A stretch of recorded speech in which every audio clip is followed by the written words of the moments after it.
Ha! Come one, come all! The Clash Royale League is now in the European region. Today's first match features the French phenoms of Allegiance against the red-hot, second-ranked Team Dignitas.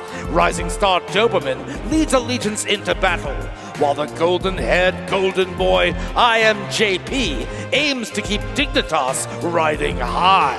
Let's settle this one with a duel!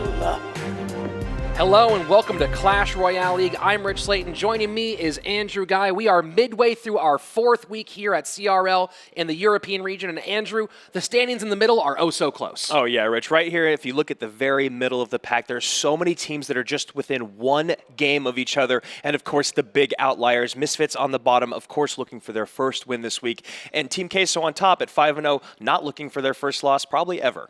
Those top four teams will make it to our playoffs. The winner of those playoffs will represent Europe in the World Finals. And of course, you can follow all the action by hitting subscribe on the Clash Royale Esports YouTube page, going to esports.clashroyale.com, or going to the Esports tab in your Clash Royale app. And for two teams today, the journey continues. Of course, we have Team Dignitas trying to make it a secure spot at the number 2 in our leaderboard against Allegiance. Yeah, Allegiance coming off of a week where they were 1-1, so not the worst week. You know, it's always good to get a win in there. We've got Doberman, Donkey Kong, Lupanji, and Wiko, and of course their opponents, Team Dignitas, a great 2-0 week last week, beating G2 and Misfits. We've got Wonka, Max Lemanos, Messi, and of course IMJP. The big story from Dignitas being the 5-0 King of the Hill run that IMJP is currently on. A fantastic team, though he seems to be carrying at the moment. And our friend Christy St. John is standing by with IMJP. Thanks, guys. IMJP. So last week, Allegiance had a really strong showing against Fnatic. Fnatic, of course, the only team that you've lost to. So is there anything in that match that helped you prepare for today? I mean, anything that scares you? Que básicamente Allegiance fue un equipo que viene muy fuerte de la semana pasada, que venció a Fnatic, los cuales nos venció a nosotros. ¿Estás asustado o te has preparado alguna forma especial para este encuentro? No, no creo que esté asustado. Sabemos que todos los equipos de esta liga son muy buenos, tienen jugadores muy buenos, y estrategia que nos hemos planteado para este partido simplemente el 1 contra 1, específicamente porque Doberman usa diferentes arquetipos de mazos. Simplemente nos preparamos en los partidos contra gente específica, pero no ninguna estrategia así. Okay. He said that we are not scared of any team, of course. We prepare and respect all of our opponents, and just for this match we do the same that always, prepare for each set the best that we can. All right, a lot of respect. Muchas gracias. Back to you guys. No fear for Team Dignitas, of course, up against a beast in Allegiance. Both teams getting their lineups and rosters and, of course, those card bands set. To find out what they're planning, let's take a look inside the war rooms. All right, boys, take seats. All right, Allegiance. It's another team that's in the way. They need to be moved. I want that 4-1. Understood? All right, bans for 2v2. Double tornado ban. Okay. It's good for us. We know what we want to play. We prepared for this. I mean, tornado is the staple ban in 2v2. JP, they ban Pekka. It's easy. It's good. Any questions, boys? No. Nothing. We're good. All right, boys. On 3. 1, 2, 3. Dig win! Bonjour à tous. Bonjour. Bonjour. Du coup, je vais juste vite fait parler des bans. 2v2, double tornade. Anis, Lucas, c'est vous qui jouez. Voilà, vous savez quoi jouer. Pour le 1v1, PK et Royal Logs. Exactement. Tu sais quoi jouer. Et maintenant, je vais passer la parole à Samir qui va nous faire le petit discours. C'est quoi un deck? Bon les gars, j'espère que vous êtes prêts et tout. Les 2 derniers matchs, certes on a perdu contre Queso, mais c'était un match très prometteur parce qu'on a montré de très belles choses. Donc je sais pas, je sens qu'aujourd'hui vous êtes dans un bon jour. On a bien travaillé, on est confiant. Donc là, on se met pas de pression, juste on y va, on montre ce qu'on sait faire, de mieux, de jouer. Et voilà quoi. You've seen them in the tunnel. You've watched them in their war rooms. You've seen them listen to their coaches. Wait, I have a novel idea. Let's see them play, for crying out loud. Dignitas and Allegiance, send your 2v2 tandems into battle. Fantastic idea, King. Let's see them play. Indeed, 2v2 about to get underway. And no surprises here on the lineups. Yeah, both of these teams sticking with their duos. If it's not broke, don't fix it. Now, the duos have had interesting starts here at CRL. Now, 1-2, 2-2, 6-8. They have records kind of all the way across the board. I think now what they're really doing is sticking with the duos that are working and trying to separate that from the pack. You know, I spoke with Team Dignitas's, Team Allegiance's coach Romain, talking about this 2v2 matchup of Wiko and Lupanji. And he said this is really where they think that Allegiance has the best chance of success. And a big part of that is communication. Now, that does bring up the big question of what happened with that 11 HP in their last match. Right, and I believe you said that they made a small mistake, and they owned up to it, and that happens. That happens here on a professional level. It happens at an amateur level. It always is going to happen in the game. It's about how you bounce back, and Dignitas is ready to do that exactly.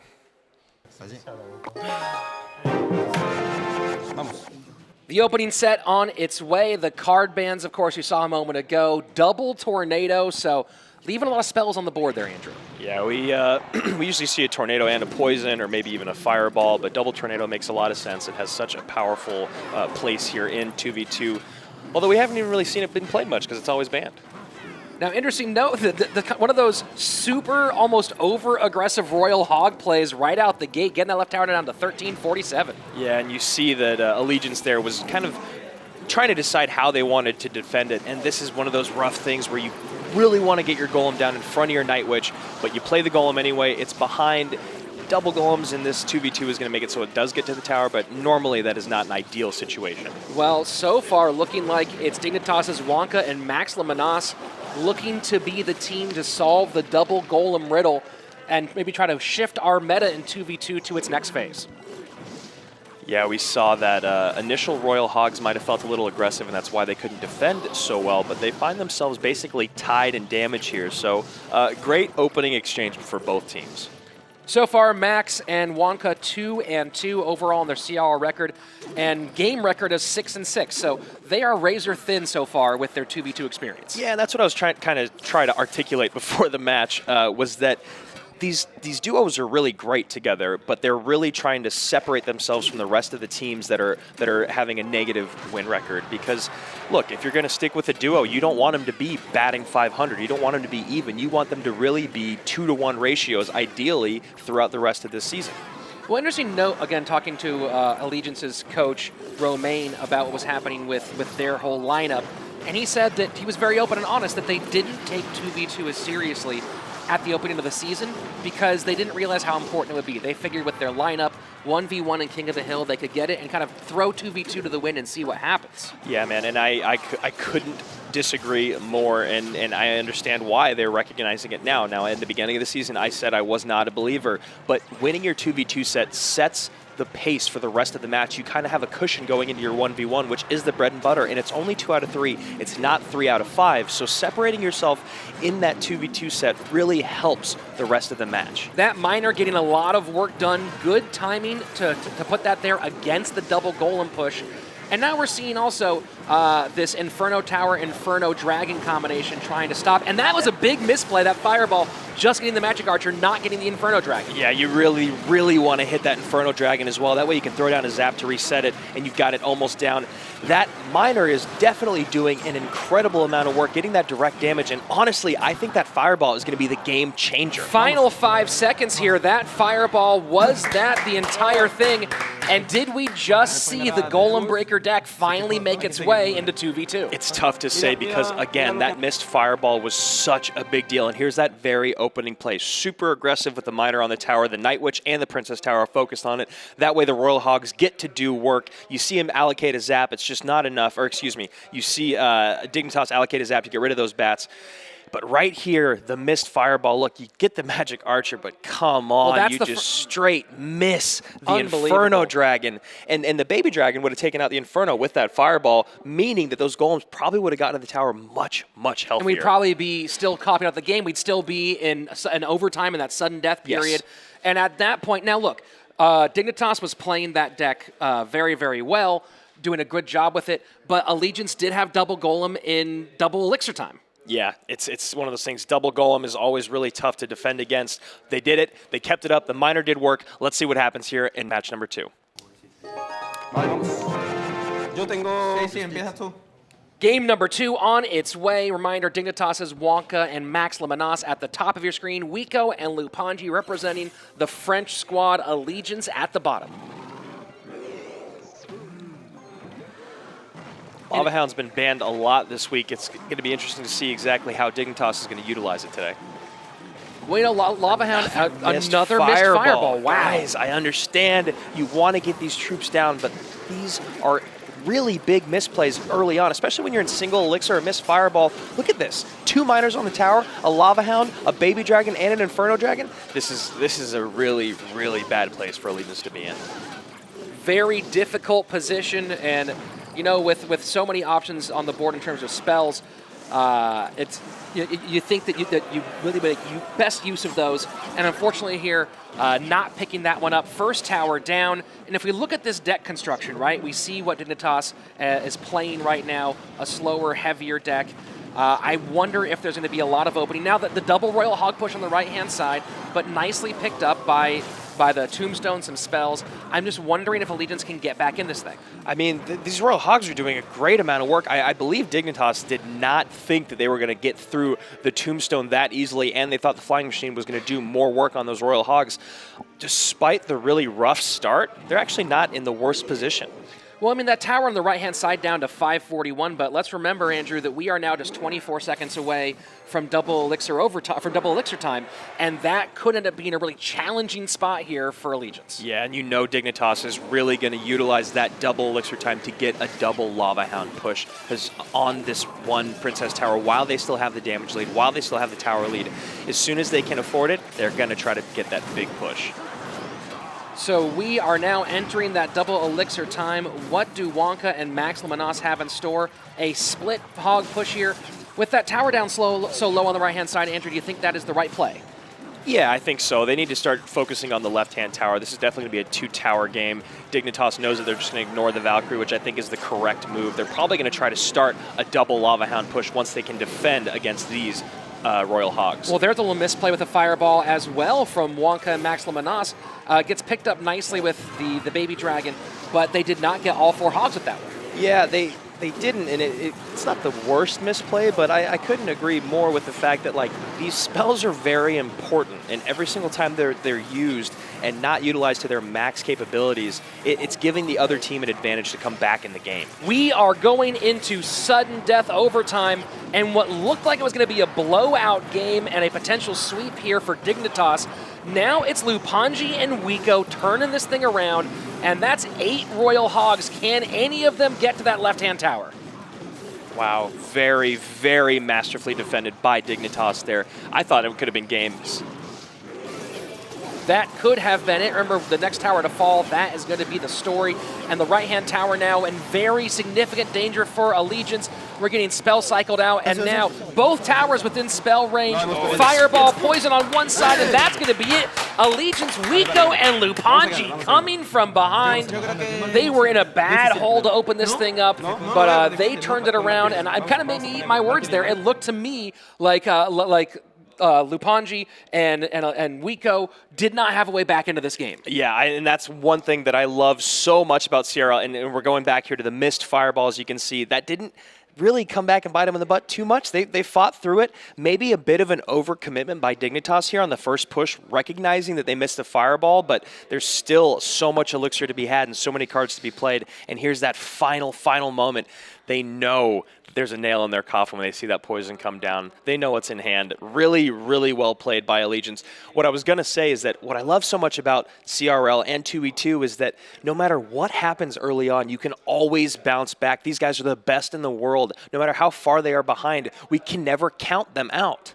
So game number 3 about to get underway, and this week so far has been a week of crazy finishes. Yeah. Those of you who were watching North America earlier this week, that TSM Energy match was nuts, and we are one game away from even crazier action. Claro. Y el va a tener un cuidado cuando lo tira porque tiene que hacer algo más. So a reminder, Tornado, the only ban card, and the opening set here hanging in the balance, and it's been razor thin so far, Andrew. Yeah, with Tornado being the only ban, I'm really curious to see how the balloon is going to be utilized in Wonka's hand. So we are seeing some shifts away from the Golem meta. A lot of you who are watching should be excited to see what other creative options these teams come up with. Looks like Dignitas running not the exact same deck, but a very similar deck this time around. Wiko and Lupanji, very excited to see what they do with this here in game number 3. Yeah, I really, really like their deck composition here, Rich. I'm really curious to see how it works. And having that double poison in there, you think it's going to do a lot of work against these flying machines and the lava pup packs. I think they may have matchup here, but we've been shown many, many times before that matchup doesn't mean anything when it comes to CRL in 2v2. Well, a lot of people have been talking about how so many of these 2v2 matches end on spell damage, not as much ending on player or on character damage. But there's an interesting thing here. The spell damage hasn't been as heavy on the front end for tower targeting as it has been on the back end, like it was often in the Asian action. Yeah, that's very true. However, Allegiance getting that rocket in early on the Inferno Dragon and the Princess Tower does change this match by 700 damage. Not that the rocket does that much, but as you can see here, we're at 2,000 with Allegiance and we're at 1,300 with Wonka, and you know that Inferno Dragon rocket did a big part of that. So Miner getting on the tower here for Allegiance, and now they're the ones out to an early lead. Question now, can Dignitas take a page out of their playbook and flip the script here as we enter double elixir time? This is the second time this match where Dignitas has double dropped flying machines in the same place, and each time they've been cleaned up with one poison. That's a really, really positive elixir trade for Allegiance, and they're probably very happy with that exchange. You know, we're talking about 2v2 communication, how important that is. Do you think that's a communication error? 100%, and as you can see, they're paying for it by having to switch lanes. They've been trying to go down the right lane, recognizing that they're probably going to lose the Princess Tower. They need to switch it up, and now we've got that double Lava Hound push coming down the left-hand lane. But you see Allegiance's Wiko and Lupanji, they have a lot of plans in store for that push. Interesting, though, a little late on some of that stuff, and there's the giant snowball that has been so much more effective here in 2v2. Surprisingly, that balloon ended up going down. Great placement by the Magic Archer. I was trying to figure out exactly how it was still getting hit, but that Magic Archer saved that tower, even though it's only got 100 health left. It looks like we are possibly going to get a tower trade here. The question is who can get their spells down quickly enough. The right-hand tower down for Dignitas with only 5 seconds left. Can they get a poison down or something? There we go. Will it take enough? I don't think it will. That is it. Allegiance. Oh my gosh. Wow. Such a change from last week. It was Allegiance who lost by 11 HP in the 2v2 set. This time they win by just 20, and that's the way the winds can blow here at CRL. Unbelievable. You're sitting there and you're looking at this and you're thinking that balloon is behind the Lava Hound. It's going to get to the tower, but the Magic Archer is taking it down. Really great use of the Magic Archer there. Mega Minion picks up the flying machine, keeping everything alive. Only 119 health, I believe, left on that baby Princess Tower, and Team Dignitas cannot believe what just happened. That is such a wild finish, and again, that has to feel good for Lupanji and Wiko after being on the end of that slight miscalculation last time. Yes. Where they played a poison early that didn't get tower damage, were forced to play a log in the opposite lane, and then couldn't quite take it down. Here, they get the victory with the complete opposite script. Yeah, I'm looking at Dignitas' hand after that first spell came out, and I was like, what do they have? What do they have? They don't have anything, and they didn't have it. They didn't have anything to do 100 damage. Wow, congrats. Communication is key, planning ahead, so critical here in 2v2. And no less critical is the planning ahead in 1v1, our next set on its way with two superstars about to go head-to-head. The 1v1 showdown is here, and this one could be an instant classic. Doberman's got the bark and the bite. But across the river, I Am JP is the golden boy with the golden hair and golden play. Which of these CRL stars will emerge victorious? Very interesting note here, Andrew, for these two players. Doberman, after going 0-3 and 2v2, gets moved to 1v1. So far, undefeated, not just in sets, but in games. Yes, absolutely. Doberman is 2-0 in 1v1 sets, and then on the other side, IMJP, however, is 2-2 in 1v1 sets, but 5-0 in King of the Hill. So you know his head-to-head capabilities are nothing to be seen lightly. Now let's take a look at these bans. Royal Hogs, not a big surprise there, but I think this is the first time we're seeing P.E.K.K.A banned in our 1v1 set. We've seen how powerful that P.E.K.K.A bridge spam deck is when played patiently. It just has so many defensive responses, and then on the other side of that, great counter push capability. Another question possibly, might Doberman be looking at a giant deck, which we've seen more in the meta since the Prince got buffed? I mean, there's really only one way to find out, Rich, and I think that's by hopping into our 1v1 set. So a lot of questions about to be answered here for both teams. IMJP at the top of your screen, Doberman at the bottom. And the real question being, can IMJP take that King of the Hill magic and start applying it to his 1v1 game? Yeah, you look here at IMJP's player card, and he's got like 9 different decks that he's ran, whereas on the other side, you look at Doberman, and he's found great success with that Mega Knight minor control deck. And as you can see, he's already opened up with another minor. Very possible we're seeing a variation of that deck one more time. And a Tombstone played for IMJP, taking it slow to open up. Yeah, we've seen the Tombstone pop in Graveyard decks, 3 Musketeers decks with the Hog. It's so great right now in the meta. It's such a great defensive response. So far, looking like Doberman going back to what works. Of course, he is 2-0 with that Mega Knight minor control deck. And I was just going to say, I believe IMJP is running a Lava Loon deck. Usually when you see guards with the Tombstone, that's basically what it means 90% of the time. So looking at this right now, Andrew, Lava Loon, of course, such a frustrating deck to deal with.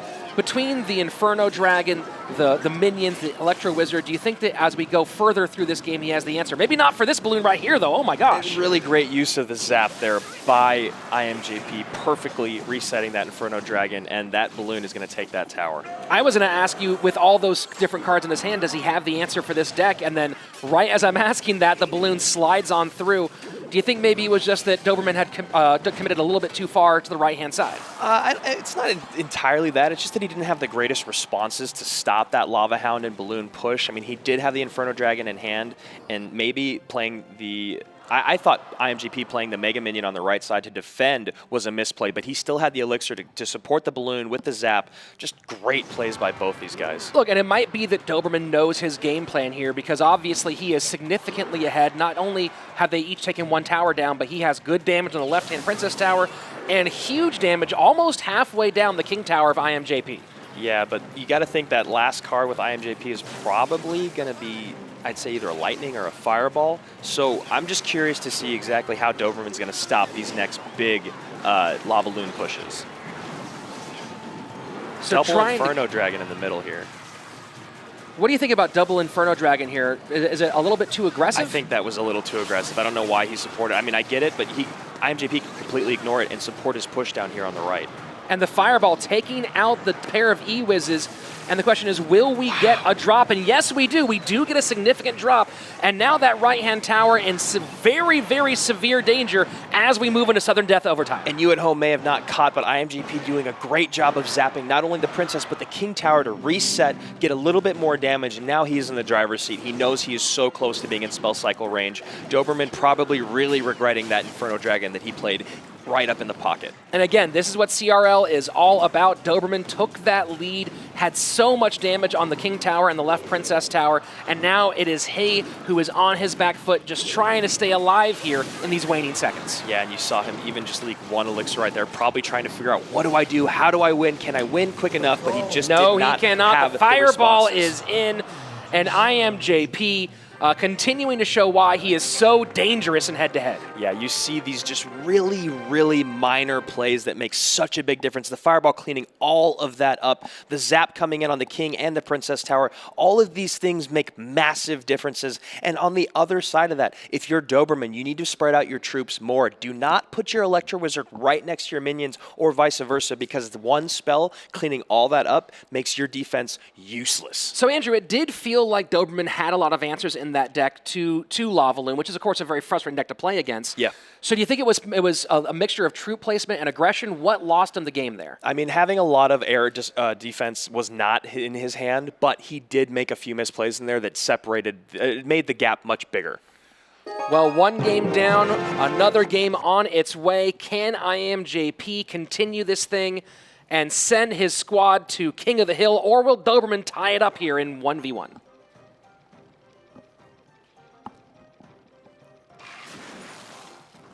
Ice Golem in the back for Doberman. IMJP now switching it up, going with Miner on the tower.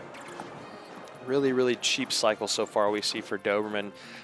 Could it be Siege?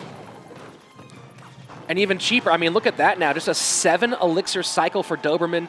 So what is he trying to get down quickly? And now this makes me start to feel like it's some sort of maybe a Hog Rider deck. Hog Rider could be Giant. We've seen Giant coupled with Hunter a lot, but those troops supporting it don't make tons of sense. Well, with P.E.K.K.A. banned, so there we see the 3 Musketeers, yep. So probably going to see a Hog Rider to pair with that. Very nice pickup, though, from IMJP. Yeah, great Fireball Zap. Not what Doberman wanted to see in his opponent's hand. So I was going to say is with the P.E.K.K.A. ban, that does give some more value not only to a Hog Rider, but also to potentially, you know, might it be that we're seeing Poison and Giant as the last 2 cards for IMJP? A distinctive possibility, and there's the Giant. We've seen that paired a little bit more lately with that Prince buff. There we go. So these guys clearly knowing what each other are playing, going to keep doing this. They're just going to keep pushing the opposite lane, plays best defenses they can, and keep the pressure up. You know, with the Fireball in the hand, probably not likely to see a second big spell, so good call on IMJP not to go with that. You know, you see the Miner and you see the Giant together. Sometimes you think we're going towards that Poison deck, as you called it before. Yeah, and I love the synergy between the Miner and the Giant. It just makes the Miner so much more powerful. And then the Miner tanking for the Prince, wow, that is not how Doberman wanted that exchange to go. Andrew, you and I were talking before the show today about how frustrated I've been with my favorite Expo deck, because the Prince buff not only means one more card that's hard to deal with for an Expo, but also means there's more Giants showing up now as well. Yeah, absolutely. And also it makes it a little harder to gauge decks immediately. Like I was watching a few pro players streaming recently, and you know, they don't always predict the Prince now because he's been out of the meta for a minute. It's not that they forget about him, but wow. That's a huge fireball from IMJP. He still has to defend on the right-hand side. The Musketeers getting taken care of, but looks like unless he can handle this Hog very quickly, we're in a tower trade situation late in the game. Yeah, and it looks like it is going to be exactly that. It's 74 HP, you know, close enough. Get it out of the way with the log. Interesting to see how they're going to change, though, the second half of this match. I definitely feel IMJP has the matchup advantage. Doberman has a very quick cycle, but now he is on his back foot. Another Giant Prince coming down the right-hand lane. His King Tower also in significant trouble. Looking like IMJP gearing up for the sweep here in 1v1. Yeah, that is not where you want your King Tower as a Hog Rider player, because now IMJP has the luxury of pushing essentially wherever he wants, and you have to defend so intensely. And with the Hog Rider kind of crippled in this point, not going to be able to get across, get that down. You have to defend so intently. This is going to be it. We are now within easy spell range. The Miner taking it down, and IMJP showing up in 1v1.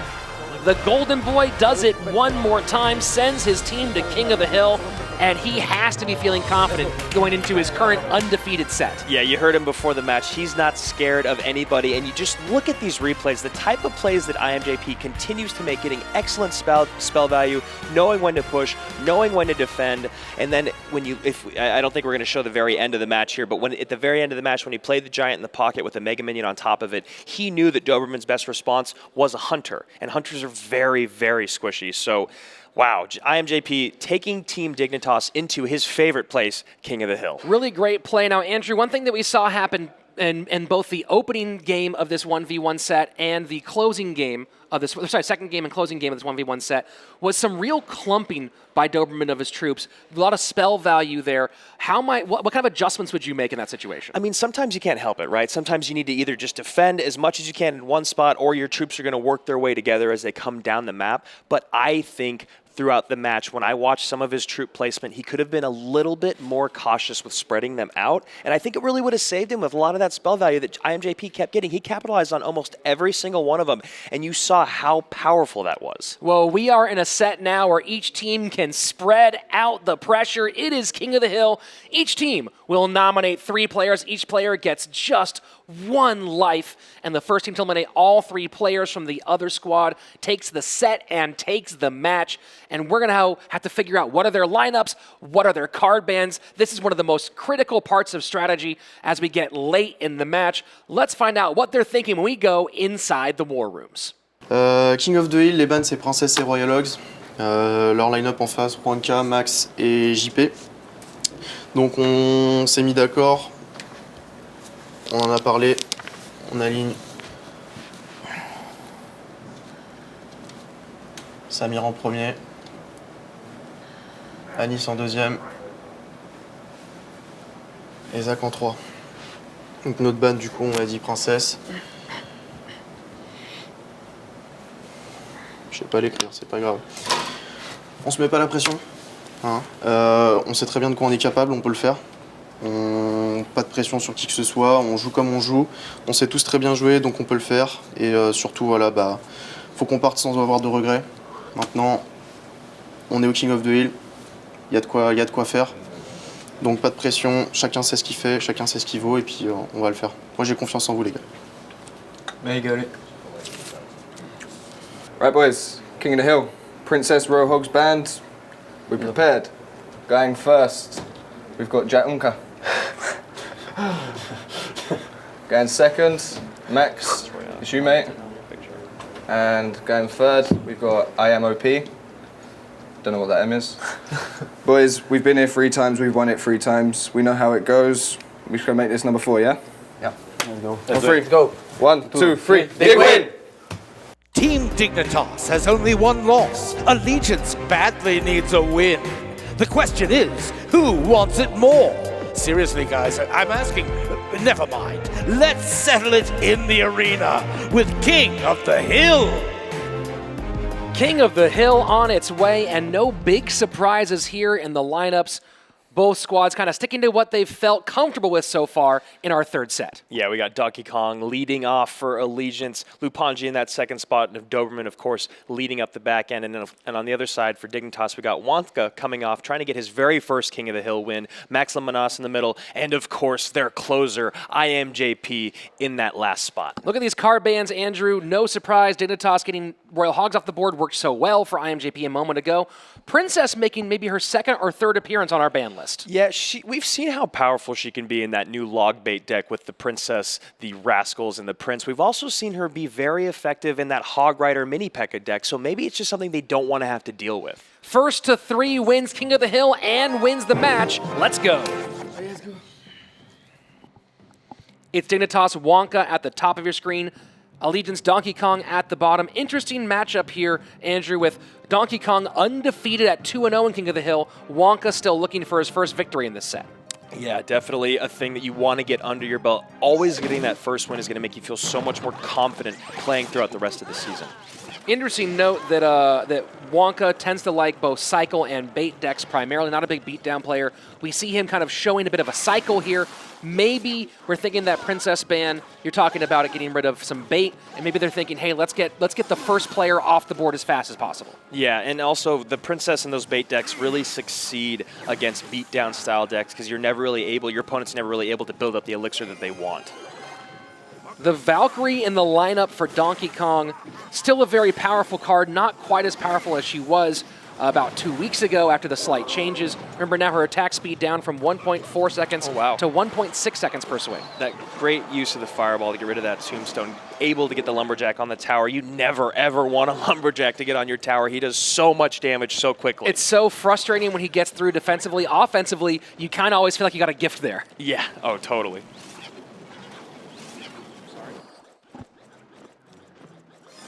So the Inferno Dragon making its way across the river. The support not there in time to do a whole lot for it, but the Valkyrie will get chewed up.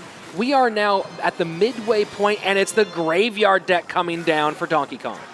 you figure it's got to be Graveyard when you see the Ice Wizard, you see the Valkyrie, you see the Mega Minion. These are all great units to tank for that Graveyard. However, Wonka using that Lumberjack to clean up those skeletons very effectively. Lumberjack, a great response. Also, two very inexpensive responses in the minions and the guards. Yeah, and you got to feel like Donkey Kong has the matchup advantage here because he's got Tornado, because he's got Tombstone, whereas Wonka on the other side, guards are great to clean up, so are minions, but those are both units that are going to get cleaned up by poison. So unless Wonka just outplays Donkey Kong here, Donkey Kong should take this match. Now, interesting question here, Andrew, because the big idea, the big question being, can Donkey Kong get a full tower drop with this combination? Or is he simply looking to get a couple hundred hits every single time and maybe just play strong defense as we go into our sudden death overtime? I mean, that's the beauty of Graveyard, right? Sometimes you can just send it all by itself and just hope you even just do 200 damage. Whereas also, there's going to be that push where you're just going to kill their whole entire tower. And as I said before, you can drop guards, you can drop minions, but they're going to get cleaned up. And your Valkyrie's going to get to the tower. Wonka threw up a bunch of crying faces. He knows this is a really horrible matchup. That was a big hit there. You know, we talked some about the idea that some coaches are playing to the lowest tower when they get to King of the Hill. Looking like it's not going to happen here. As we enter sudden death overtime, both players now under 1,000 hit points. And now this is exactly what I'm talking about. Just naked Graveyards, poison on top, hope a skeleton gets in. If it does or doesn't, you've only got to do one less poison, and that's exactly what's happening right now. That's going to be it right there. Donkey Kong continues the unbeaten streak in King of the Hill. Wonka still not finding his way into the win column. So you have one player down now for Team Dignitas. Two more coming on their way. Next up in front of Donkey Kong is Max Lemanas. Yes, absolutely. You got Max Lemanas coming in, trying to save it for his team, but of course they've still got IMJP on the back end to bring it home just in case. Two more wins, all they need. Can Allegiance pull this thing out right now?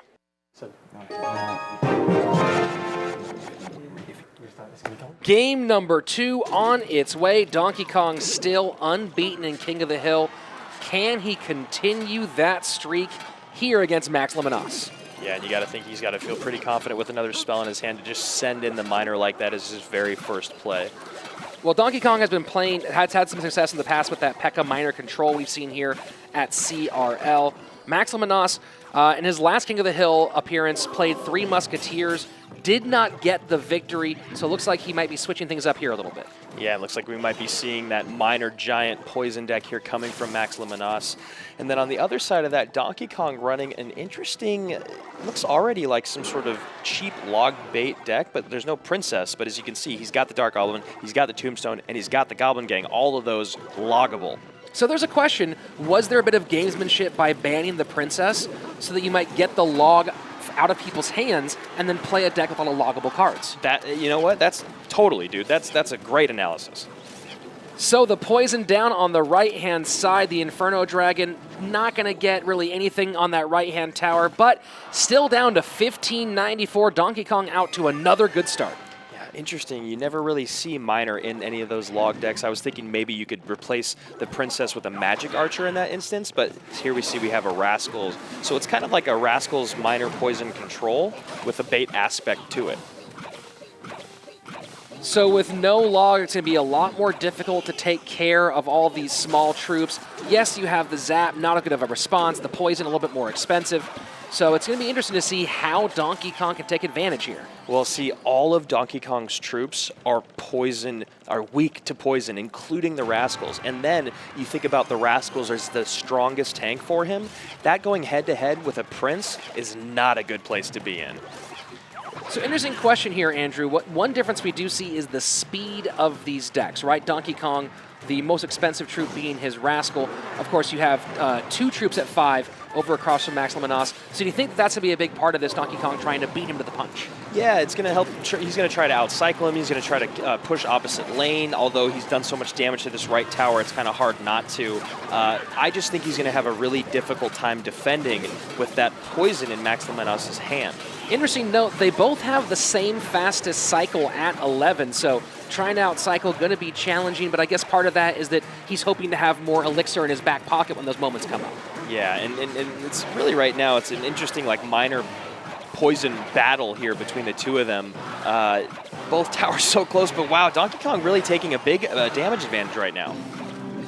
Well, one thing we've talked about here before is that slight advantage the miner gives when you can get on the tower. And of course, Max Luminos has not been putting the miner on the tower quite as much. And here you go, Donkey Kong one more time.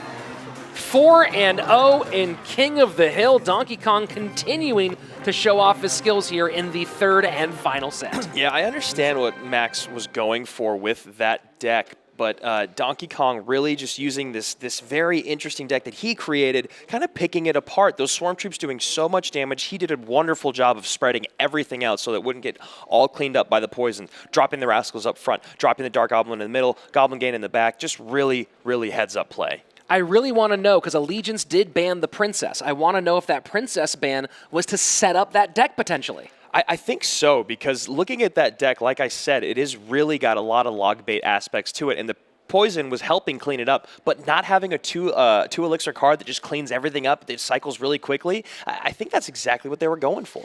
Well, Donkey Kong one game away from the sweep, but he's coming up against the man who is undefeated in King of the Hill. It's IamJP. Two top players, both undefeated in King of the Hill. One of them will leave with a blemish on his record today, Andrew. Yeah, and they're both given the good luck. This is going to be a big one. Battle of the heavyweights. IamJP top of your screen. Allegiance's Donkey Kong at the bottom. And again, we've seen the versatility of IamJP, but Donkey Kong today showing off that he, too, can mix it up pretty well. Yep. These guys, I mean, that's really, here at CRL, you have to be able to play all types of different decks. With that ban being in effect, being in play, you never want your archetype that you're good at to just be out of play. So another deck I don't think we've seen from IamJP yet. Royal Hogs are banned. I might be that Hog Rider there, and we're doing that variation of the Three Musketeers Hog Rider deck. Yeah, Donkey Kong may be wishing that he could get that poison back, but we'll see how he defends right now. Holding on to his elixir right now and puts the Valkyrie with the skeleton supporting right on those two. A nice pickup, and yes, there you go. There's the classic Hog Rider sneaking through for IamJP. But a nice tornado to activate that King Tower. Yeah, we've got a Hog 3 Musketeers here going up against a Graveyard deck. With the Tombstone in hand, you'd feel like Donkey Kong has the inherent advantage here, matchup, but IamJP has proven that really nothing can stop him in King of the Hill. Whether it's matchup, whether it's play, anything, he can always battle through it. When you're looking at IamJP's deck, Andrew, what do you think he's going to use in response when that Graveyard comes out? That's a good question. I mean, with the skeletons and the bats being his cycle cards that are so cheap, both of them very effective at killing those little skeletons that come with the graveyard. However, poison being on play for Donkey Kong makes those units basically useless. Both of them not only poisonable, of course, you're going to want to see if Donkey Kong's saving the poison to specifically use on the Three Musketeers, but you have a cheaper option with that tornado potentially pulling them away from a graveyard push. And the tornado kills them. Tornado kills the skeletons and the bats, so he's really got great answers to IamJP's responses to his win condition. And with Tombstone and Valkyrie in play, we know that stops these Hog Riders very, very effectively. Although right now it is IamJP out to the slight lead here as we are in double elixir time. So the question here is, can the golden-haired golden boy do it once more and clutch this thing for Dignitas? Yeah, great job of stopping the Valkyrie at the river so it can't tank for those skeletons, but the skeleton's still getting a decent amount of damage in. And like I said, I just can't imagine that IamJP doesn't have an inherent match disadvantage. But the Hunter there, a very interesting choice as the cleanup. And notice how he positioned it just on the edge of the graveyard, only allowing a couple hundred hit points of damage. Yeah, the splash damage from the Hunter, really great, and also the fact that IamJP knew that nothing was tanking for that Princess Tower, so he had the Hunter and the Tower shooting at those skeletons. So now the poison on the right-hand side. Interesting wrinkle here, Andrew, leaving those two Musketeers in pretty strong condition on the left-hand side as a Hog Rider comes down the right lane at the exact same time. And we've seen that misplay come out where you get a little aggressive, a little overzealous, and you lose your poison when you need it most for defense. However, Donkey Kong's still doing a great job of cleaning that up. The Hunter has been the answer so far for Donkey Kong, and now the Ice Golem. You know, another thing that you might forget about, the Ice Golem can pick up a lot of those skeletons, and when it dies, kaboom, there they go. Yeah, and this is another thing that we've discussed a little bit here is that great tornado. Look at that tornado, Andrew. And now the poison's going to come down completely deeming those ineffective. what I was going to say, though, is that we've seen how important matchup really is in 1v1. It's not the same as in 2v2, whereas 2v2, it matters a decent amount, maybe like 25 and 75, whereas matchup in 1v1 can be a 60% advantage. And here we go again. It's the graveyard. Now we're in a tower race. Who can finish this thing off? But the Hunter still holding strong. In very dangerous position. Will it go down? Yes, it will. Wow. And that is it. Donkey Kong completes the sweep in King of the Hill. You know, it looked like IMJP might have magic up his sleeve one more time. He was playing that about as well as anyone could in that situation, but just could not overcome the graveyard deck of one of the best players out of the entire country in France. Yeah, great tornado here to activate the King Tower and using the Mega Minion to clean up the Musketeer, mitigating almost all the damage. And then as we can see at the end, the Skeletons, the Ice Wizard, the Valkyrie, just too much for IMJP to deal with. And as I was rambling on, it was really about exactly what we're talking about, the inherent matchup advantage being so powerful here. IMJP nearly taking that thing, but it was Donkey Kong, the victor today, not making his appearance in 1v1, being brought in as a King of the Hill specialist. And right now you can see pretty strong coaching decision because he is now undefeated at 5-0 in our third and final set. Yeah, there's some players out there that under pressure they fold. They don't want to be the closer. They don't want to be in King of the Hill. They just want to be in the set that they're comfortable with. And then there's other people like Donkey Kong, like IMJP, who really excel when the pressure is on. Today, honestly, the matchup just wasn't in IMJP's hand. More pressure, no problems for Allegiance. Donkey Kong, again, going 3-0 with the sweep in King of the Hill. And he is standing by right now with our colleague, Christy St. John. Thanks, guys.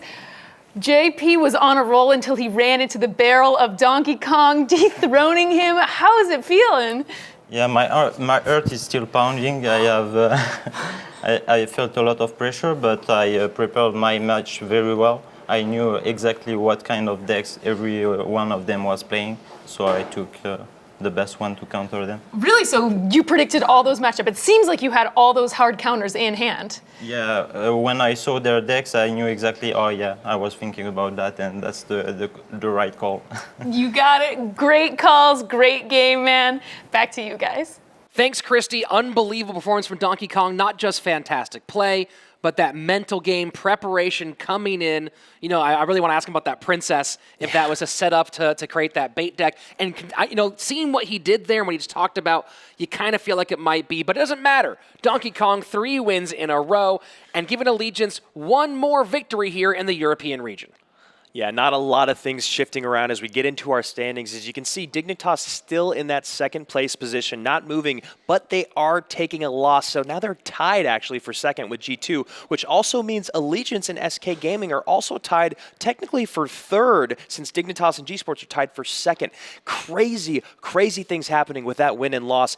Everything is so close here in the EU. A very big chance to secure that second place position. And with our next match coming, you really kind of, as that team, wish you had done it, because coming up next, it's Misfits searching for their very first win against one of the most dangerous teams here, with a chance to shoot right up the standings in Team Liquid. Ha-ha! The best part of the CRL? We've always got time for a double-header. In our second match, the always intimidating Team Liquid takes on last place Misfits Gaming, desperate for a win. Will Global Star Surgical Goblin impose his will? Or can that one guy finally deliver that one CRL win? It's time to find out!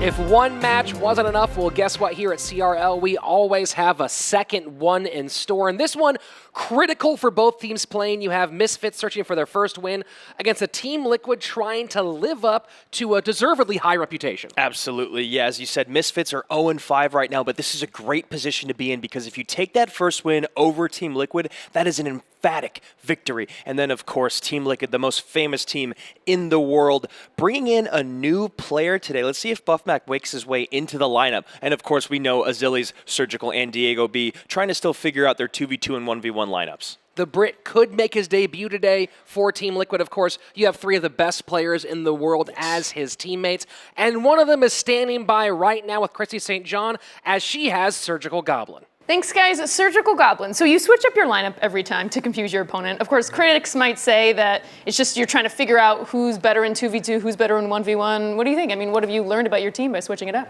Well, of course, sometimes we notice that maybe, for example, Asilis and Diego could have some communication problems. But usually we just try to switch it up, as you said, like to confuse our opponent and to be unpredictable. Unpredictable, got it. So Misfits still winless, but they have some amazing players. Reggae's had some great success in the 2v2. Anything there that you see that worries you? Yeah, even though they are 0-5, I don't think we should underestimate them, and we're definitely not doing that. We prepare it like this match, like any other match. I'm excited to see it. Back to you guys. Thanks, Christy. We are moments away from both these teams taking a big step, hopefully in the correct direction. Of course, only one of them will be going up. One of them will be leaving the day without that victory in hand. And a big part of that is deciding your matchups, 2v2, 1v1, your card bans. All those choices coming your way right now inside the war rooms.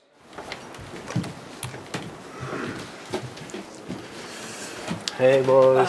What's up? What's up? Okay, for today's matches, we are ready for the 2 vs 2 and for the 1 vs 1. Today, Frank and me are gonna do the 2 vs 2 and Diego the 1 vs 1. Yeah. Yeah. Yeah, and even though they are 0-5, I don't think we should underestimate them, especially in this format. So we just prepared like we do for any other team, and let's do this. Yeah, Liquid for it, sure. or let's go Liquid at 3.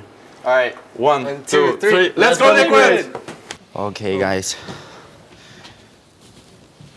For today, like Manu said, we need to be confident and play relaxed. Okay, we have a giant in front of us, but I don't care. You only came here, play, and do what you want. And what you like to do, but be confident. And that's all for today. Only play, relax it, and all done. They've spoken their deepest secrets behind glass walls, but now it's time to shatter their opponents.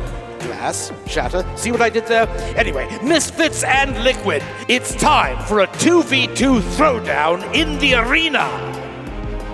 Well played, King. Well played indeed. We did see what you did there, and now we're about to see some good play from these squads. 2v2, Pepe and Reggae coming on out. Yeah, Pepe and Reggae have had good experience playing with one another, and as we've realized here in 2v2, communication and teamwork is so, so important. And of course, Azilis and Surgical coming out for Team Liquid, that is exactly what they're trying to focus on. Surge is the best communicator on Team Liquid, whether it's a language barrier thing or whether it's because he calls the shots in 2v2, we'll leave it up to them, but he is going to lock down this 2v2 duo.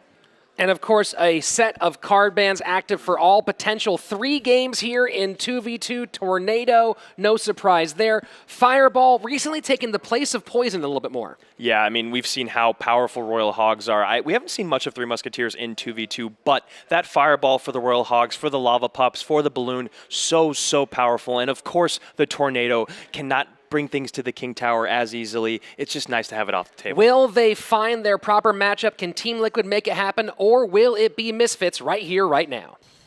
I can start with Team Liquid, Surgical, Goblin, and Azilis at the top of your screen. At the bottom, Misfits, Reggae, and Pepe. And as you mentioned before, Andrew, it looks like Surgical Goblin is going to be the 2v2 specialist for Team Liquid.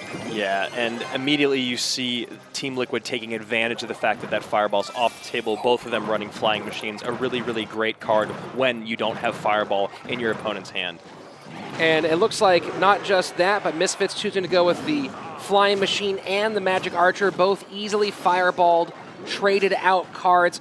Now a little bit more safe on the board with that card in the hold. Yeah, Liquid will definitely be using their poisons for that, but they'll be probably using it a little bit more cautiously or conservatively than they would the Fireball, because you want to make sure your poison's getting a little bit more value, in my personal opinion. So we have a Lava Hound versus a Golem push right now. The Golems, though, because of the Golemites, getting a little bit more damage on that tower. Yeah, I'm a little surprised that we're not seeing an Inferno Dragon. Oh, there it is. It's in Azili's hand. Maybe it was just out of cycle. Now the Flying Machine stopping the Valkyrie in its tracks. Same thing for the Inferno Dragon. So for Just a few Elixir the Flying Machine doing so much work. Yeah, and I had the pleasure of talking with Team Misfits before the match and talking to them about how they're really keeping a level head throughout this and trying to keep their confidence up, recognizing it's still early in the season. When they have those rough matches, they like to take a little bit of time away from the game and remember why they're on a team together, enjoy each other's company, and really build their teamwork. Well, might I suggest some One Tree Hill, or if that's not your flavor, maybe a little Dawson's Creek to go older, some way to clear your head. We've seen it work for other teams in North America, but right now we are in the European region and reaching double Elixir time. It is, or was, Team Liquid with a slight lead until that Lightning and those Golemites. Yeah, really, really close match right now. Both these teams playing very well, playing two different styles of beatdown, but really taking advantage of their opponent's mistakes and also just getting great spell value throughout. So far, Reggae and Pepe, though, playing fairly clean in a high-pressure situation, 0-5 up against two of the world's best. So very well holding their own at this juncture. Yeah, and you got to imagine that pressure is definitely being felt by Misfits. Being 0-5 is tough, but that also means that they're our hungriest team here in the EU. They need that win more than anyone else, and they know one over Team Liquid would be huge for them. We'll talk about pressure. Team Liquid, of course, made of some of the best players in the world, and more importantly, some of the best known players in the world. And they spoke a little bit about trying to live up to the reputations that they have, that of course are deservedly high reputations, but the pressures of dealing with that, especially on the kind of different style competition and big stage here at CRL. Wow, great defense there by Team Liquid, really being able to clean up what looked like a push that was going to end the game. However, that Flying Machine getting on the tower, that's going to do it. Wow, and there we go. It's Reggae and Pepe taking the first game of 2v2. Bringing Surgical Goblin into 2v2, definitely a calculated move, both for his communication skills, but also for the fact that you have one of the best players in the world competing in the lead-off set. But here it is, Reggae and Pepe now taking the game win and putting themselves in a pretty nice position to open this thing up. Absolutely. The confidence boost there of taking the first game in this set, especially against who they took it from, is got to be great for them. And honestly, they just played a really, really great match. Straight up, there was no mistakes really made by either team. Obviously, looking back with the loss, you can always, hindsight is 2020. However, it seemed pretty even across the board. Misfits just really outplaying Team Liquid in that very first game. Golem Balloon doing its damage here. Can they do it again in game number 2? Yeah. Game number 2 on its way. Interesting note here, Andrew. This is now quite a bit of a run of struggle for Surgical Goblin in the 2v2 set. We recently saw him lose to Morton and Mythja of SK in 2v2. The double log bait deck not working and the double rail hog deck falling to that team. Yeah, really, really big win for SK. You remember them celebrating after that match. It was great for them, but you even saw a win there doesn't mean a win everywhere else. And so that's what is so great about CRL is 2 times you're playing every single team. So the Lightning taking out a lot of that support here early on in game number 2. Seeing sort of looks like Surgical and Azilius taking a page out of their opponent's book here at the goal. Yeah, absolutely. But if you look at the Elixir values right now, it appears that even though they've done, actually no, Team Liquid's even done more damage. So them really in the driver's seat right now with a better starting push.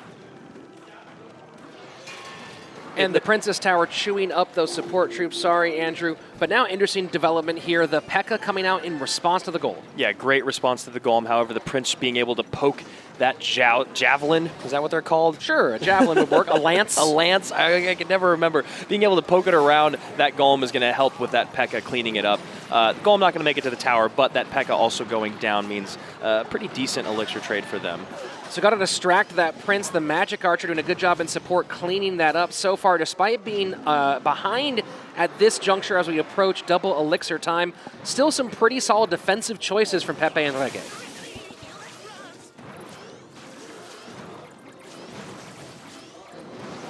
Little cleaning up of some of that bat support with the giant snowball. One of my favorite things about being here at CRL is being able to hear these teams communicating with one another, just non-stop back and forth. And other teams are a lot more conservative in the communication with one another, almost trying to, like they're mind melded. Well, you and I, Andrew, have played some 2v2 together here amongst the crew at CRL. And first, just want to say that as a 2v2 pair, you and I are undefeated. We are. We absolutely are. we have not gone up against the biggest names in the game so far. But you and I have spent a lot of time communicating and really making sure we know where each other's pages are. And right now, the communication of Goblin and Azili's Surgical now about to take this left-hand tower. And looks like that should be game number 2 in Team Liquid's book. 20 seconds left. I don't think Misfits has a chance of getting that left-hand tower down. No, and that was really a great lead-up because I honestly believe the reason the Misfits lost this game specifically was because of miscommunications. Their defense was just never quite as sound as it was in the very first game. They spent a little more elixir defending than they needed to throughout the entire match, and Team Liquid, being the pros that they are, just took advantage of it. And a really nice pickup there. You know, we've seen time and time again that Balloon can sneak through at the very end, but putting the tombstone down, using the spells to stop it in its tracks, a little bit of slow, a little bit of knockback. Fantastic work from Surgical, Goblin, and Azilis. Yeah, and we're looking at this replay here. You see he's got the Lumberjack, the Prince, and the Golemites going all to the tower. Just a little bit too much for Team Misfits to stop. And that is it. Just one more hit from the E-Wiz takes that tower out. And now we are heading to game number 3. Looking here, not as much building work done by Team Liquid, but one all-important building spent. 3 elixir on that final tombstone, making sure they don't lose the game and therefore the set in the last couple of seconds. Yeah, and talking about the sets, both of these teams really emphasizing in pre-match how important it is to take this very first set. Game number 3 on its way. Will it be Misfits with a 2v2 upset, or will Team Liquid shut this thing down? Yes, let's go. And one more time, Liquid at the top of your screen, Misfits at the bottom, your banned cards, Tornado and Fireball. This is a huge, huge game, maybe the most important game in this entire match. And we've seen that before, of course, in that really tough loss Allegiance had against Team Queso, the 11 HP tower match, where that one game changed the entire fate. They could have swept Team Queso, instead went to King of the Hill where they lost, keeping Team Queso at a perfect record. So we've seen how much 2v2 can really affect the entire tenor of this head-to-head sets. Yeah, in the places where players are most comfortable in 1v1 and in King of the Hill, that is where the pressure is heightened. And 2v2 is almost where it's the most chill and relaxed. However, it's so important to take those sets. As you said, other teams recognizing that they need to pay more attention to 2v2 is huge. And that is a great lightning to get that Inferno Tower or Dragon on the tower. That is huge. Great play there by Misfits. Big advantages on both sides right now for Misfits. Of course, they are facing Golem, so we'll see how those pushes continue to build as we get closer to double elixir time. You know, I was going to comment on how much I appreciated the Lumberjack E-Wiz combination to take care of those Royal Hogs, but the Lightning clears it out, and there you go, Inferno Tower on the Dragon. Yeah, I felt the same way. I think, honestly, so did Team Liquid. I think they thought they had gotten that completely covered, and they could focus on their push here, and no, Misfits had another answer for them. So Misfits going small and fast in comparison to the big beatdown of Surgical, Goblin, and Azilis, and a question that's going to start building up as we get deeper in. Take a look. That was just such a great play there. Using the Lumberjack to go down the left lane and the Royal Hogs on the right, they knew that Team Liquid's only response was probably a tombstone, not having a lot of their strongest ground counters in hand. Really, really great use of just recognizing your opponent's cycle and taking advantage of it. Absolutely, Andrew. I mean, that was some fantastic play. And again, this raises up this big question of, with Golem beatdown being the dominant 2v2 meta, you have to think so many teams are preparing for how to beat that. And as we get deeper into the season, will the Golem beatdown become more predictable and we'll see it getting cracked open more and more? Yeah, I believe so, and I think P.E.K.K.A. is a big part of that Golem, cracking the Golem key. Really, really small play here by Team Liquid, putting down the guards to pick up the one skeleton that was going to take the Prince's charge. If you guys can follow along with all of that, it's a really, really small thing, but it's huge in the long run, taking out the P.E.K.K.A. with their Prince. So now down to the final 20 seconds here. The Lightning putting that right-hand tower in very dangerous position, and not a very fast deck from Surgical and Azilis. You got to wonder, how do they plan on getting this thing back?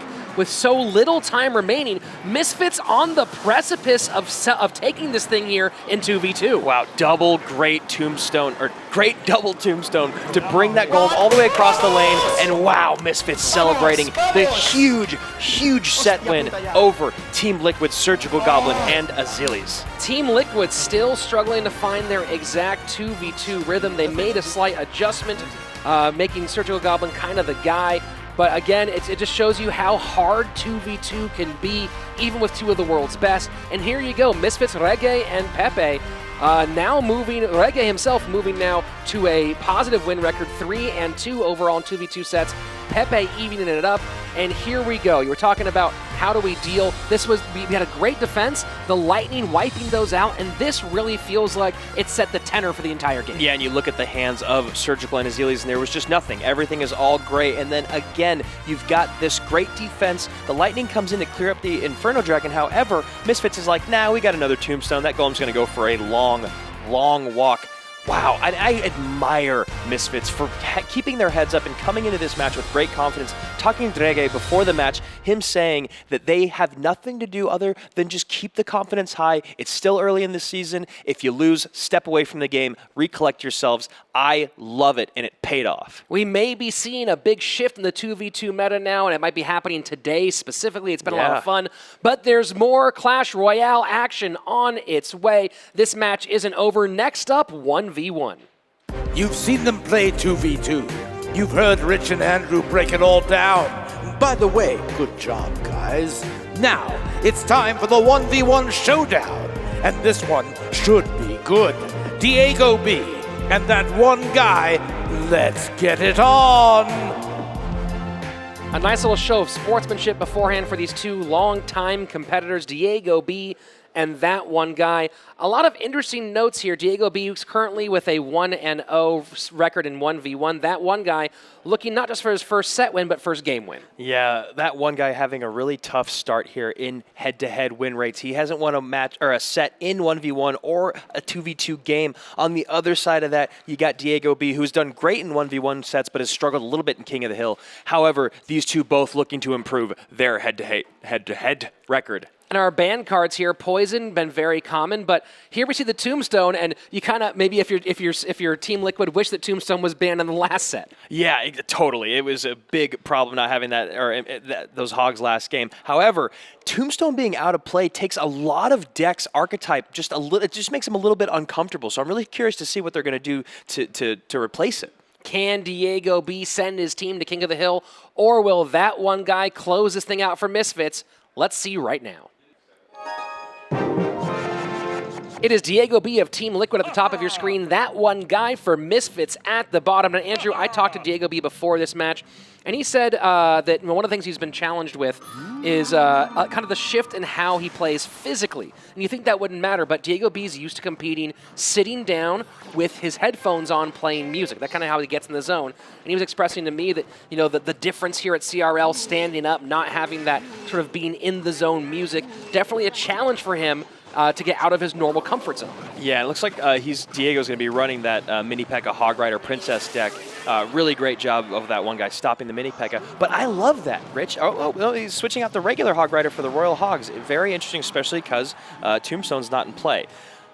With your point, I love that because they've always say practice like you play, and it really, really matters. If you're used to sitting at home, listening to your music, relaxing, sitting back in a chair, when you come here to CRL, it's white noise, it's game sound only. You're standing at a podium, everyone's watching you. That has a huge effect on a player's mentality. Can definitely change the way you play, and of course both these players still trying to find their perfect rhythm here at CRL. You know, that one guy, also a very talented player in his own right. You know, he's been up near the top of the ladder. He's performed on some of the big stages beforehand, but there's nothing like being here in the CRL arena. Yeah, and there's nothing like getting that very first win, whether it's a set or a match. That one guy is really dying for either of those. The log doing its work, taking the princess out, and it's going to be enough to keep that Mini P.E.K.K.A. off the tower, but the split hog push now getting a nice advantage for Diego B. Yeah, Diego B taking control of the game right now. Not only is he feeling out his opponent, but he's also doing damage while doing that. So the Royal Ghost getting picked up at the very last second, going corporeal, and there you see from distance, from way downtown, it's the Princess throwing down those buckets. Yeah, the Princess, when used correctly, is so powerful, but when she's not placed correctly, she can be such a non-factor. That is why she is so many pros' favorite card in the game.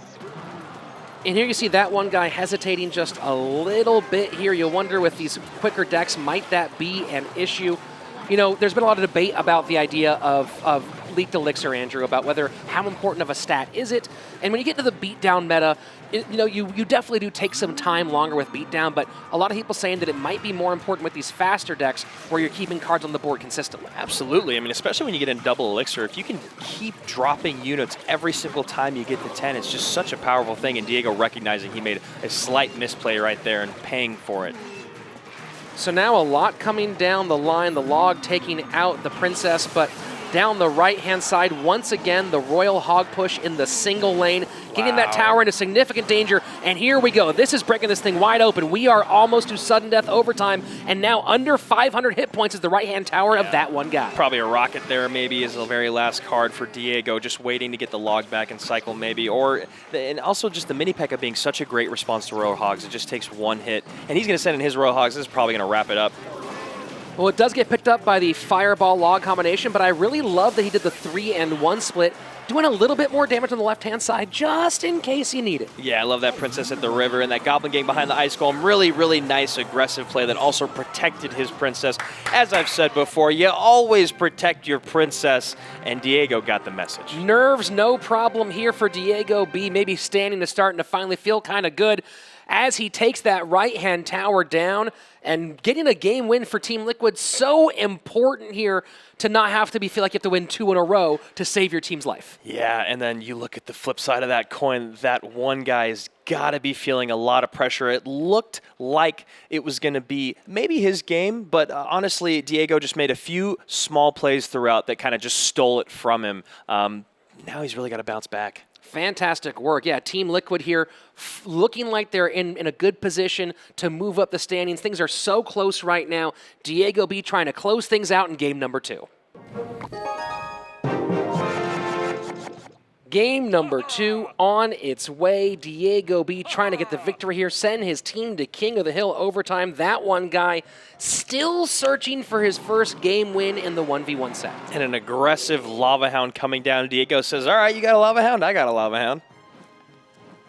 The Hounds will meet not quite at the river, but they'll say hello as they pass like ships in the night, heading for each other's towers. So far, an exact mirror play here. It makes a lot of sense, Mega Minion getting on that, not allocating too much elixir to support or defend. And picked up very well by the Inferno Dragon. So not a lot going on there on offense in this moment for Diego B. A little extra damage there for that one guy on the right-hand tower. And as you see the difference in how they defend here, it's always very interesting to see the way that pros decide to defend differently. And now we're going to see how that plays out through the match. And the guards picking up the Inferno Dragon, so no damage there. Interesting note, that one guy running the Goblin Gang in this deck, not a typical card you see with this pairing. Yeah, I mean, one thing that is tough with Lava Hound is it doesn't have a lot of ground responses, so that's probably that one guy's idea. Now, Diego B running the more traditional response, which is guards. So now we see the competing Lava Loon pushes here, and it looks like the Inferno Dragon not going to pick up, though. Really nice play here. Both guys look like they're about to get tower on their respective sides. But, you know, a very nice work there with the slight distraction to keep the Inferno Dragon off that balloon. And now going to get some tower damage as well as Diego B. Yeah, and what you recognize there is that one guy had to allocate more elixir to defend with the extra Mega Minion because that balloon was so healthy going into the King Tower. With this double Lava Loon, you got to keep both towers healthy because it's so easy for your opponent, once damage has been dealt to one tower specifically, to just go for it. And now, interesting, Andrew, we also have the guards from that one guy, so playing guards and Goblin Gang. And you see the WoW coming out from Diego B being kind of confused by this sort of deck composition. You usually don't need that many ground responses in a Lava Loon deck.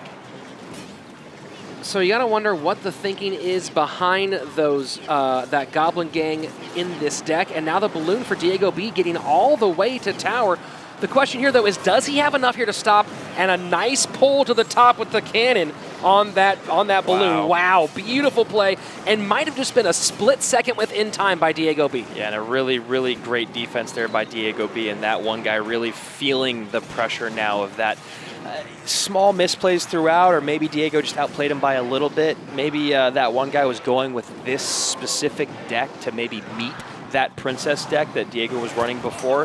Who knows, but all I know is today in the Lava Hound battle, Diego outplayed our good friend, that one guy. Wow, that final sequence there, unbelievable performance by Diego B. I mean, look at the plays he made back to back to back. He takes the Inferno Dragon, distracts it from his balloon, slides it through there onto the tower, gets King Tower damage. And then on the other side, you know, just when you think that maybe that one guy making a run at the King Tower, just the perfectly placed, perfectly timed cannon pulls it away. Yeah, that balloon went, it seemed like, all the way across the map with that incredible cannon pull. Diego B just really, really not making any mistakes throughout. And as we've noticed, a lot of pros are going to make one or two throughout, but this was not the case. And as you see here, the Inferno Dragon, distracted by the Mega Minion, doesn't get on top of the Lava Hound, doesn't get on top of the balloon, and it's completely healthy, which is why that one guy is forced again to drop a Mega Minion here, putting him at a bigger Elixir disadvantage. And here again, you see the Inferno Dragon not doing its job, letting the balloon all the way through, getting that tower, and then just at the very last second, I mean, look at that. You could not have made one slight change. Anything goes wrong with that pull there, and Diego B's in danger of losing his King Tower. Yeah, and I understand the position that one guy was in, playing the Inferno Dragon where he was. The reason why is because he'd lost his other King Tower. He can't just play it in the middle because Diego can then distract it very, very easily. He played it as best he could, but he was just not in the right position to make those plays matter. And, well, the position is all important now. We are headed to King of the Hill. Each team nominates 3 players, of course, and each player gets just one chance to show up for their squad. The first team to eliminate all 3 players from the other side takes the set and takes the match victory. And the stakes are very big in this one, so of course the choices they're going to make in that lineup, in their card bands. Might we see some shifts? Might we even see Buffmac make a surprise appearance here for Team Liquid? We will find out right now when we go inside the war rooms. Huevos. Pepe. First. That one second. Reggae third. Van Neido. Okay. Just follow the strategy. We have selected the decks that we like or we want to use. And only I need to do this, and like in 2v2 we need to be confident and to be sure that we are playing. Yeah, that's all. Balloon. Concentrate on the game, okay? Okay guys, so we made it to King of the Hill. So far we didn't do that well in King of the Hill, but we practiced it a lot, and recently we have been doing really well, so I'm actually really confident for this one. We got unlucky in the 2 vs 2, but Diego swept in the 1 vs 1. But since he just played, I'll put him last. Azilis, you said that you're really confident in this meta, so I'll put you number 1. I'll go second, since Diego will go last. I'll just put SG. And I can rest. Diego can rest and prepare his decks. As I said, like, he just played his 1 vs 1. Hopefully you will not have to play. Hopefully me and Azilis will finish it before. Yep. But just in case. Or just Azilis. Hopefully I don't even have to play. But let's do this, guys. Yeah, let's go Liquid. That's straight. 1, 2, 3. Let's go Liquid! When this began, we all hoped that it would go the distance. Well, guess what? Ask and ye shall receive. Will Misfits pull off the upset for their first CRL win? Or will Liquid stomp on their dreams? It's time for King of the Hill to settle it once and for all, or at least for now. Ton riding on the next few minutes here, Andrew. For Team Liquid, a win here would move them up the standings after Dignitas' loss, putting them potentially in second place, at least in those playoff spots. On the other side, Misfits, a loss here would put them in a situation where they practically need to win out to make the playoffs. Yeah, as you said, a huge, huge moment. Everything riding on this. Pepe starting off, he's 1-1 King of the Hill. Behind that is that one guy, and Reggae with the best King of the Hill record for Misfits at 2-1. And of course, their opponents, Azili's kicking off, still looking for his very first King of the Hill victory, followed by Surgical Goblin and Diego B, who just closed out that 1v1 set. Anything can happen in King of the Hill, and of course we have ban cards active for all potential 5 games. Tornado banned by Misfits. Taking the balloon off the board is Team Liquid. Yeah, that balloon, we've seen how impactful it can be in the last seconds of the game, either taking the set or pushing the match into overtime. It's crazy what can happen with that balloon. But also interesting, with the balloon being out of play, there has been that Lava Hound minor deck. Maybe we might see that instead of a Lava Loon deck. A lot of possibilities. King of the Hill coming up right now. You know, Andrew, one thought about that balloon ban is we have seen so many teams play a perfect game, and then a balloon just slides through at the end and changes thing. And it feels kind of like Team Liquid looking to take some of the chance off the board. Yeah, I mean, if I feel like I'm the better player, right, that means that the only way I'm going to lose is if my opponent gets lucky. They want to take that completely out of the way. So again, just to remind you of these of the stakes here, because it really is a critical juncture for both these teams. I mentioned it just a moment ago, but Team Liquid here, if a win puts them at 3-2, there's been a lot of talk about them not playing all the way to their best, but 3-2 puts them not just in playoff contention, but contention for that second place spot in the European region. Yeah, and like you said, if Misfits loses, they've basically got to win out for the season. Now, I've said time and time again, I thoroughly believe it's better to lose at the beginning of the season than later on to figure out all those kinks, kind of work it out, and that way towards playoff season, towards when it really matters, you've got exactly what you need, but you never want to be in a position to just have to win out. Yeah, an 0-6 hole, a big one to come back from the Mega Knight now, picking up those 2 Musketeers on the left-hand side quite beautifully. But again, talking about that hole, you know, there's the possibility that a 7-7 team could make it into the playoffs, but with the way that it's been here so far, it feels like you need to be 8-6. Yes, I couldn't agree more, and I love this deck that Pepe's running. I've actually had a lot of fun with it myself, and the idea of the Mega Knight basically tanking for that Bandit. So the Mega Knight crosses the river, then takes the focus from the Princess Tower. The Bandit dashes in front of it, helps clean up the DPS troops, and then dashes on the tower unaffected. Very, very great synergy, and you throw the Miner there on top of it. That tower's at 900 health. A big early lead here for Pepe, putting Azilis on his heel.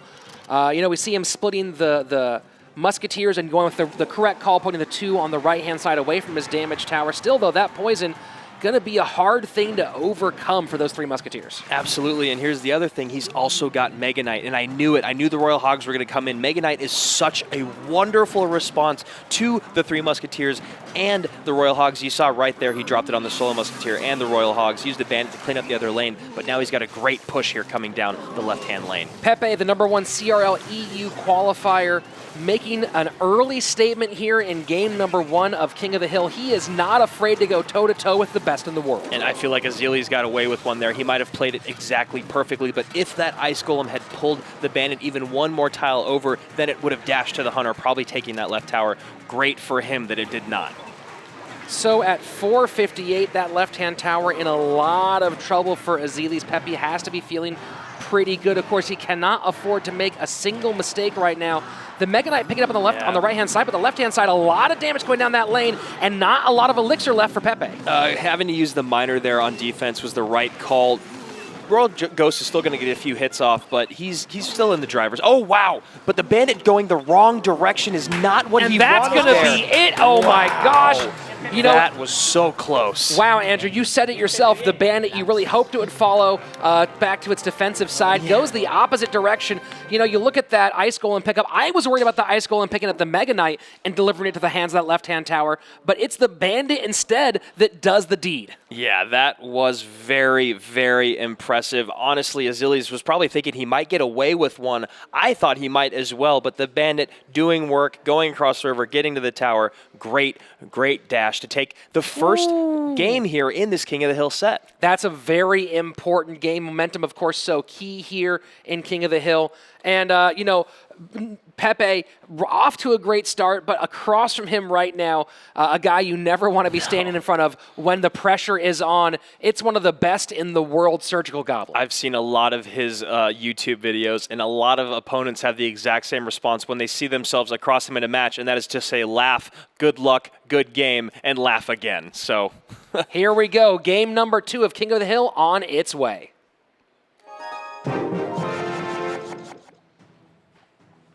So a lot of you at home know the #1 global ladder player, Surgical Goblin, of course, with that 700,000 subscriptions on YouTube. So many of you probably watch his videos at home. Here, seeing him up against a player that many of you might not know as well, the Italian Pepe. And now it's Pepe's turn to open up with Royal Hogs, switching it up in game number 2. Yeah, probably going to see Royal Hogs, 3 Musketeers, maybe from both of them? Who knows? Very possible, and interesting choice. Yeah, so see the Royal Hogs now from Surgical Goblin. And the Magic Archer here making an appearance for Pepe. Yeah, I like that. I like the Magic Archer being used as cleanup for the Royal Hogs, dropping it in the middle, being able to shoot at both incoming barrages, but obviously not a ton of damage when, when push comes to shove later on in the match, he's going to have to use more than Look just at that log play, Andrew. Wonderful. Wow. That is the kind of next level play that makes huge, huge changes in the match. That was a great log. However, him recognizing, well, I had a great log and it may have got the Magic Archer on the tower, but then I misplayed my defense and we're back to square one. So a pretty aggressive deck so far from Surgical Goblin. Of course, both guys with the Royal Hogs, but Surge opting to try to put the pressure on here against the less experienced player. Yeah, and who knows if that was what happened right there with experience. Pepe playing his Magic Archer in the back, Surge throwing in those Royal Hogs immediately. Only having the Mega Minions to respond, he ends up taking about 500 damage. And this would be the interaction at the bridge over and over and over again. Surgical Goblin trying to find a way to turn that Magic Archer the wrong direction. We saw the log play before, getting it back in that lineup, but you got to wonder how many times can Surgical Goblin turn that thing away, and can Pepe find a way to get that target where he wants it? Yeah, because we've seen time and time again, when that Magic Archer locks on the tower, it can be so devastating for the person who is playing against it. The Magic Archer Royal Hog combination, Royal Ghost combination slicing through those Royal Hogs, but the damage is done down to 902 as we're in double elixir time. It is Surgical Goblin of Team Liquid here in the lead. Yeah, with the late P.E.K.K.A coming down, Surge is probably going to do his best to just kite it with the Ice Golem and use the Hunter to pick it up. And wiping away the skeletons is the log. The Hunter now going to get at least 2 shots off the Ice Golem having to be dropped in its way. Nice fireball. Surgical Goblin defending on all fronts. Yep, never losing his cool is one thing I've recognized with Surge. No matter how far behind he is, even if he's not behind or even if he's lost a tower early on, he's never out of the game. This P.E.K.K.A, though, a very interesting piece in this deck. You know, you don't look at Surge's deck and think there's a bunch of stuff to work with here that it should be countering. But so far, the P.E.K.K.A has been a major part of what's been happening for Pepe. Great fireball by Surge. However, this is a lot of damage coming down the right side lane for Pepe here with the Royal Ghost and the Royal Hogs on that tower. So now it's Surgical Goblin. Both towers a lot of damage, and now it's the Magic Archer. Oh my gosh, that Pepe! Magic Archer. We talked about it early on, and it did it again. The Magic Archer, when connecting, is just so powerful. Surge, not being able to control all the units on the board, just let that get away from him. And here we are. It's a huge moment. Again, we were talking about that P.E.K.K.A and how it didn't really seem like it was a great defensive answer, but how it had played so much of a role on the opposite side of the board, making problems, making Surge have to spend elixir to deal with it. And here we go, making room for that Magic Archer to get itself on the tower. And now we are in a very interesting position. Misfits seeing the light at the end of the tunnel. Azili's down, Surgical Goblin down, and now it's Diego B that has to win out. He has to win all 3 of these King of the Hill matches to bring it home for Team Liquid. And on the other side, that we got Misfits that are looking to finally claim their very first victory over one of the most famous teams in the world. Big moments here. It's King of the Hill. Can Pepe do it one more time? And once more, Diego B top of your screen. Now, he already has showed up pretty well in head-to-head matchups with that nice sweep he had against that one guy. Can he continue the mojo here against Pepe? But Pepe, has to be feeling good. Just took out 2 of the best in the world back-to-back. And just misses a couple of those goblins with that log. Still hits the tombstone. Man, I am freaking out right now. This is so crazy, and I'm sure that Pepe is doing all that he can to try to remain calm. It's so important in these moments to just remain calm. Yeah, you're probably not the only one freaking out here. This is a pretty big moment again for both teams. Team Liquid still does have a lot of options. This is very early in the season for them. This is only their 5th game, but this being the 6th, that's the 6th game for Misfits. This is kind of a big, important moment here, now playing Graveyard on both sides. Yeah, I was going to say, it looks exactly like a double Graveyard. You see the Mega Minion, the Tombstone, and the Electro Wiz, you think that, and the same thing on the other side, Tombstone, Ice Golem, Inferno Dragon. You got to think Graveyard win condition for both players. However, decks being slightly different, I'm interested to see how this is going to play out, especially because we're not used to seeing Spear Goblins work their way into these Graveyard decks. I was going to ask you about that, Andrew. How do you feel about the Spear Goblins making their appearance here? I think the idea for them is to kind of help pick up whatever squishy air units like bats or minions or maybe even like guards just to throw behind their tank, which is ideally going to be either the Ice Golem or the Inferno Dragon. But now that he's up against a Graveyard deck, how do you see that card working its way in? I'm not sure, honestly. They've both got poisons in hand to respond to each other's graveyards. Now, this is what's interesting, is when people use their defensive poisons off their towers, it leaves them vulnerable to a graveyard push. Now, in single elixir, you don't have to be as cautious because, you know, the opponent doesn't have as much elixir to play with, but that's still an interesting play. Tombstone played high and inside by Diego B. Now, often Tombstone, one of the many cards you can counter that Graveyard push with here. Do you think that Tombstone being that far outside kind of a trouble spot? Slightly, but I understand that he's probably going for the guards to be his main Tombstone defense. So here we now seeing the entire makeup, and Pepe with a couple of interesting cards here for the Graveyard deck, including the Rascals as well. Yeah, and here we are with those Spear Goblins getting behind the Ice Golem, trying to clean up those guards, getting another Tombstone down to defend against the Graveyard. Diego does a good job of picking up most of that damage. So as we get closer to sudden death overtime, Diego needing to get the victory here. How do you feel about his chances against what you're seeing now from Pepe? It's interesting. This is like a very, very close matchup. It's really going to be about how these players take advantage of the other one making a mistake, whether it's going to be if they force them to have to use their poison because they don't defend adequately, or if you get such a strong counter push that they have to use a poison then.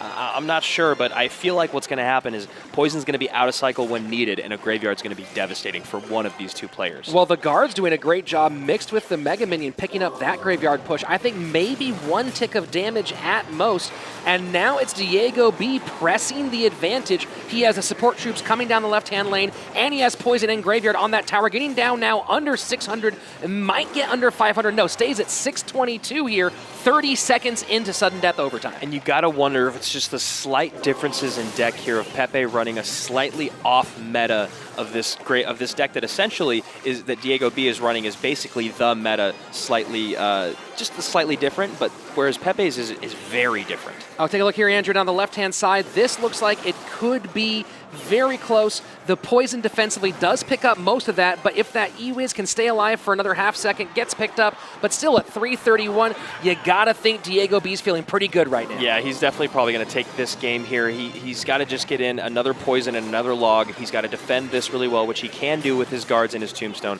Looks like Diego's gonna push this to the next game here in King of the Hill. Down to 113, it's just gonna take that poison. That is it, Diego B pulling things out for his team, keeping Liquid alive and taking out Pepe after two big wins, though. The Italian has to be feeling pretty good about himself. Yeah, I mean, we can see how quickly things change. Now, obviously, Misfits still here at an advantage, but that one guy is still looking for his very first King of the Hill. And as we see here in our replay, it's very similar decks. However, like I said during the match, I believe that Diego B's more classic archetype, more classic meta around this graveyard deck is the reason why he took that match. Well, it does bring up a really interesting question, Andrew. Like, you know, the people try to play off meta to be surprising, but the meta's the meta for a reason. It's because it works. Yeah, it's because it works. And honestly, if cards in your deck aren't banned that are a necessity in that deck makeup, then why change it? And Diego didn't need to. He didn't have to, and it really kind of took the advantage in that matchup. So here we go. Up next, it's that one guy who currently is 0-8 in head-to-head matchups. Can Diego close him out here and get one step closer to the victory?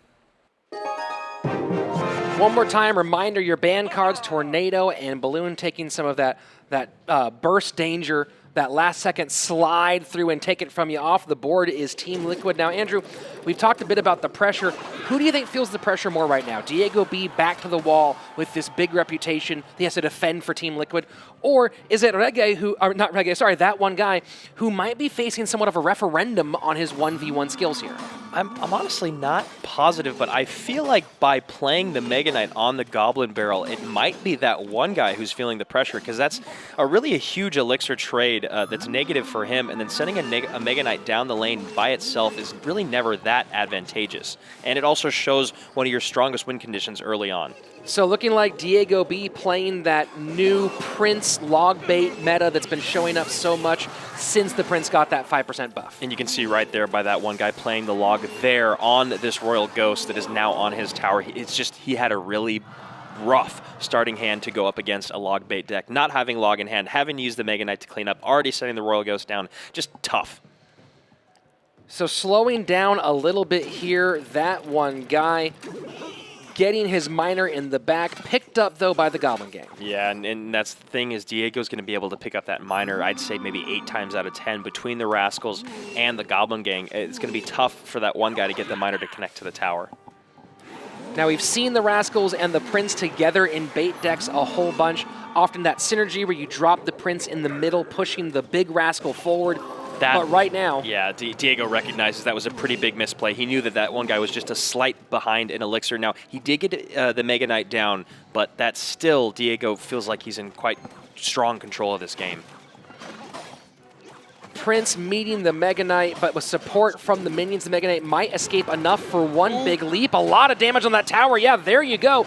That one guy putting the right-hand tower in significant duress. Great job by that one guy, turning the tables right there, and Diego recognized it. We've said it so many times here at CRL. If you're playing a log bait style deck, and no matter how well you're playing at that moment where you incur massive amounts of damage, it swings the game in the opponent's favor heavily. And there you go. Now the log perfectly in cycle for that one guy, and he has a really great shot here. A lot of opportunities to close this thing out. If he drops this tower, you got to wonder, does Diego have any sort of answer with just 25 seconds left to get this thing back under control? No, and you can see him trying to create dual lane pressure here, but as you can see, that one guy just not that bothered by it. Knowing that the left-hand tower can take a decent amount of damage, knowing that the right-hand tower is basically dead, this is going to be it. That one guy doing it for his team, doing it for Misfits. Wow. They finally get in that win column. What a great day to be a Misfit. If there is any place to get your first head-to-head win at CRL, this is it. That one guy, he got put into this lineup again one more time in King of the Hill after really struggling. You see his team is so happy. They didn't just take the win today. They took the win against probably the single most stacked team, possibly across all the regions here in CRL, EU, and North America. And now we got to look at the fact that Team Liquid is coming off of 2 losses in a row, one of which to a team that hadn't found one yet. Huge moment for Misfits. I love it. These guys came in today ready to fight, ready to go to battle, and Team Liquid did not underestimate them, but they just did not have it in the cards today. The decks were just not there, and they got slightly outplayed by a team that has been dying to get that first W, Rich. Well, you know, let me tell you something, Andrew. I think this all comes back to that 2v2 set. You know, you had Misfits.